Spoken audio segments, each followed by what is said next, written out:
Cette vallée contient en fait plus de la moitié de la population mondiale de monarques de Tahiti, qui est un oiseau endémique en danger critique d'extinction et qui n'est présent nulle part ailleurs au monde que sur Tahiti.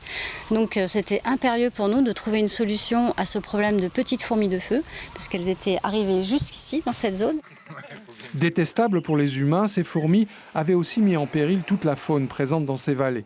D'où ces épandages sur les falaises de Temaruata il y a 2 ans. Depuis, la petite fourmi de feu qui pullulait ne semble pas être revenue. C'est ce que Laurent et Caroline voulaient vérifier ce matin grâce à ces bâtonnets. On pose des bâtonnets tous les 5 mètres, c'est du beurre de cacahuète.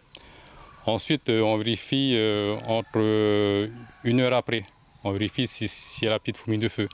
Dans la zone, on met 4 petites taches pour être sûr qu'on ne rate pas la petite fourmi de feu. Ouais, ça c'est la locale. Ah oui, et puis elle est minuscule celle-là, mais elle est noire, donc c'est pas de la... Plusieurs autres variétés de fourmis sont présentes, mais pas la petite fourmi de feu. C'est une bonne nouvelle pour les monarques de Tahiti, réfugiés un peu plus haut et qui vont peut-être pouvoir se réinstaller dans ces paysages autrefois dévastés. Parce que ça divise tout ce qui est microfaune, micro-insectes par 3. Et ça remplace en fait les insectes par des pucerons qui vont pomper la sève par exemple des arbres fruitiers. Le souci donc avec cette fourmi, c'est qu'elle va projeter de l'acide dans les yeux de ses victimes. Et donc autant elle est prédatrice sur la microfaune, autant la macrofaune devient aveugle. On a vu ça sur des sangliers, sur des chèvres. Il y a des oiseaux aveugles dans les îles très infestées, des oiseaux sauvages aveugles. Quand elle est présente, la petite fourmi de feu peut atteindre des densités de 20 000 ouvrières et de 30 à 80 reines par mètre carré.